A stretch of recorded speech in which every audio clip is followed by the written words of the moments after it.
Saudara, lewat video ini saya ingin menjawab kemarin waktu dalam ibadah live tiba-tiba ada komen dari beberapa orang muslim yang berkata, "Stop sembah manusia, manusia kok disembah." Saudara, saya ingin menjawab tuduhan itu dengan beberapa bukti dalam Alkitab yang menunjukkan bahwa Yesus adalah Tuhan. Saudara, terkadang komen-komen seperti ini kalau tidak ditanggapi itu bisa menyesatkan. Dan kita sebagai orang percaya, orang yang percaya bahwa Yesus adalah Tuhan, kita perlu menjelaskan itu. Dan lewat PT ini saya ingin menjawab tuduhan itu. Saudara, dalam Yohanes 1 ayat yang ke-14 dikatakan, pada mulanya adalah firman, firman itu bersama-sama dengan Allah. Perhatikan, pada mulanya adalah firman, firman itu bersama-sama dengan Allah, dan firman itu adalah Allah. Berarti firman itu bersama dengan Allah, firman itu bersama dengan Allah, dan firman itu adalah Allah. Firman bukan diciptakan, firman adalah bagian dari diri Allah. Amin. Maka di ayat 14 dikatakan firman itu telah menjadi manusia dan diam di antara kita. Ini menunjukkan keilahian dari sang firman. Dan sang firman itu turun ke dunia, turun ke bumi, berinkarnasi menjadi manusia.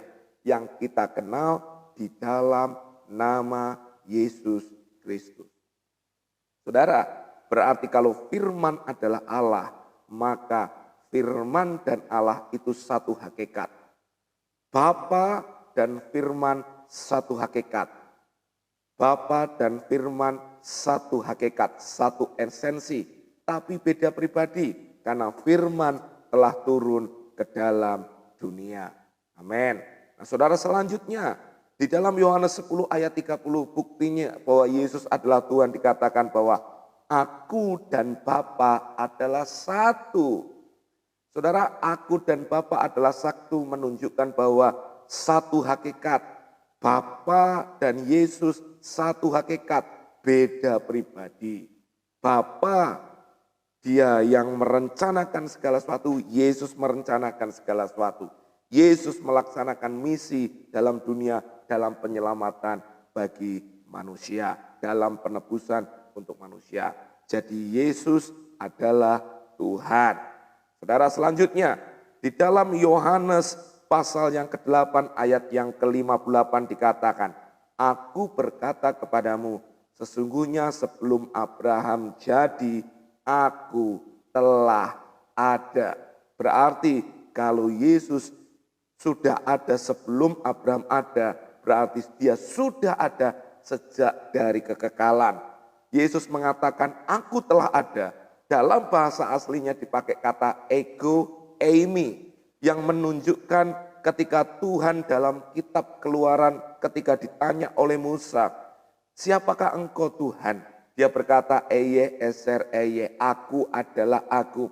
Dan aku adalah aku itu sama dalam bahasa Yunani dengan kata ego eimi. Jadi ini menunjukkan bahwa Yesus sudah ada sejak dalam kekekalan dan dia adalah Tuhan. Selanjutnya Bapak Ibu Saudara kasih Tuhan. Di dalam Filipi 2 ayat 5 sampai 7, Saudara bisa perhatikan dalam Filipi 2 ayat 5 sampai 7 saya akan bukakan buat saudara supaya kita sama-sama ngerti. Filipi 2 ayat 5 sampai 7 dikatakan demikian. Haleluya.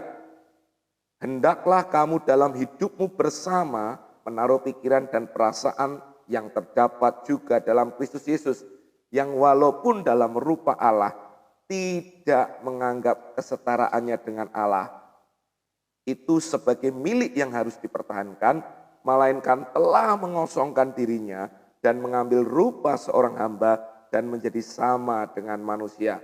Dan dalam keadaan sebagai manusia, ia telah merendahkan dirinya dan taat sampai mati, bahkan sampai mati di kayu salib. Saudara, kalau saudara bisa renungkan, dia tidak menganggap kesetaraannya dengan Allah. Yesus adalah rupa Allah tetapi merendahkan dirinya menjadi manusia. Dalam rangka apa? Penebusan, penyelamatan manusia. Kalau saudara tanya, kenapa Tuhan kok jadi manusia? Saudara perhatikan, manusia berdosa, jelas hukuman dosa adalah maut, kematian. Di Kejadian disampaikan demikian. Maka saudara Roma 6:23 berkata demikian, upah dosa maut, dan semua orang yang berdosa dalam keadilan Tuhan harus dihukum. Pertanyaan saya, siapa yang harus menanggung hukuman ini? Tetapi pertanyaan saya kedua adalah, siapa yang bisa menyelamatkan manusia? Tanpa penumpahan darah tidak ada pengampunan dosa. Dulu di Perjanjian Lama, manusia kalau ingin mereka mengalami pengampunan, mereka harus mempersembahkan korban dan itu bersifat sementara. Maka Allah harus turun sendiri. Karena apa? Semua manusia berdosa. Dan hanya Tuhan sendiri yang tidak pernah berdosa dan tidak bisa berdosa. Maka dia turun dalam rupa manusia menyelamatkan manusia. Hukuman manusia diterima. Allah yang dalam rupa manusia ditanggung oleh Yesus di atas kayu salib. Betul saudara? Dan dalam kedaulatan dan dalam keilahiannya, dia menang atas maut dan bangkit dari antara orang mati. Jadi saudara, kalau ada tuduhan dari orang-orang muslim berkata, manusia kok disembah? Salah Bapak Ibu. Yang betul adalah Yesus Tuhan. Dia turun menjadi manusia untuk menyelamatkan saya dan Bapak Ibu saudara semuanya. Tuhan Yesus memberkati. Jadi pinter ya.